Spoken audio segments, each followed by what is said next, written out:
तर थोड्याच वेळात भाजपचा जाहीरनामा प्रसिद्ध होणार आहे, पण त्यापूर्वी पंतप्रधान नरेंद्र मोदी डॉक्टर बाबासाहेब आंबेडकर यांच्या स्मृतींना अभिवादन करण्यासाठी आता जात आहेत। त्याची दृश्य आहेत। राष्ट्रपती द्रौपदी मुर्मू आहेत आता पंतप्रधान मोदींसोबत।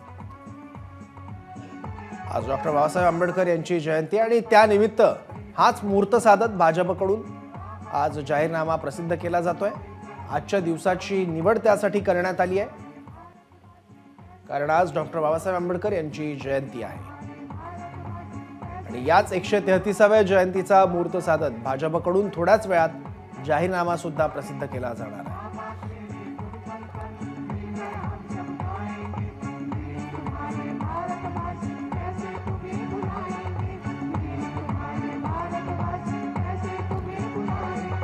संसद परिसरात डॉक्टर बाबासाहेब आंबेडकर यांची ही प्रतिमा आहे आणि त्याला आता अभिवादन केलं जात आहे। जगदीप धनखड आहेत, त्यांनी आता अभिवादन केलंय डॉक्टर बाबासाहेब आंबेडकर यांच्या स्मृतींना पुतळ्याला।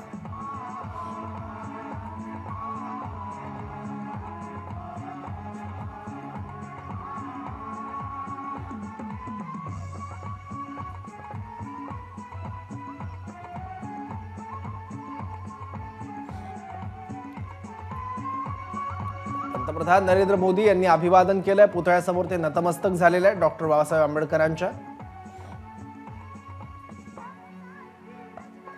आणखी माहिती याबद्दल घेऊयात, आपले प्रतिनिधी सोमेश कोलगे आता आपल्या सोबत आहेत। सोमेश, पंतप्रधान नरेंद्र मोदी सध्या संसदेतील डॉक्टर बाबासाहेब आंबेडकरांच्या पुतळ्याला अभिवादन करतायत। त्यानंतर पंतप्रधान नरेंद्र मोदींचा ताफा हा भारतीय जनता पक्षाच्या नव्या कार्यालयाच्या दिशेने येणार आहे आणि मग भाजपच्या मुख्यालयामध्ये येऊन पंतप्रधान मोदींच्या उपस्थितीमध्ये भाजपचा सार्वत्रिक निवडणुका 2024 साठीचा जो जाहीरनामा आहे तो जाहीरनामा प्रसिद्ध केला जाणार आहे। सध्या पंतप्रधान मोदी हे 14 एप्रिल डॉक्टर बाबासाहेब आंबेडकरांच्या जयंतीनिमित्त पुतळ्याला अभिवादन करतायत आणि विशेष म्हणजे आजचाच दिवस निवडून भाजपने आपला जाहीरनामा प्रसिद्ध करायचं ठरवलंय, तर त्यामागे एक सोशल इंजिनिअरिंगचाही दृष्टिकोन आहे। आता या थोड्याच वेळात मोदी हे तिथे आंबेडकरांच्या पुतळ्याला अभिवादन करून झाल्यावर मग तिथून निघतील आणि भाजपच्या मुख्यालयात येऊन जाहीरनामा प्रसिद्ध करतील भाजपचा।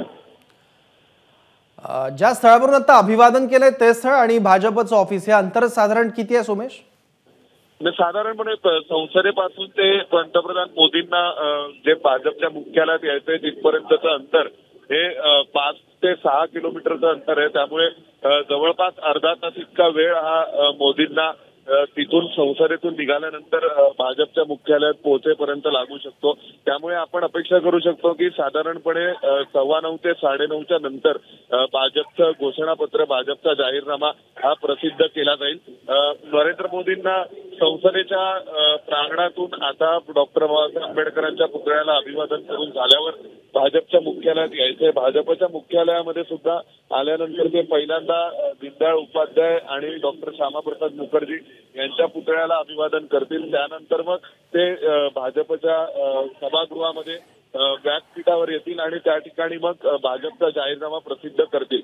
सध्या विदेश मंत्री एस जयशंकर असतील, रेल्वे मंत्री अश्विनी वैष्णव असतील, बैजयंत जय पांडा असतील, भाजपचे महासचिव विनोद तावडे असतील, सुधांशु त्रिवेदी असतील, हे सगळे नेते भाजपच्या मुख्यालयात येऊन सभागृहामध्ये थांबलेले आहेत आणि सगळेजण वाट पाहत आहेत की नरेंद्र मोदी येतील आणि त्यानंतर मग या ठिकाणी आता जाहीरनामा प्रसिद्ध करतील। ठीक आहे सोमेश, धन्यवाद या माहितीबद्दल। तर संसद परिसरात असलेल्या डॉक्टर बाबासाहेब आंबेडकर यांच्या प्रतिमेला आता वंदन केलंय पंतप्रधान मोदी यांनी। एबीपी माझा, उघडा डोळे बघा नीट।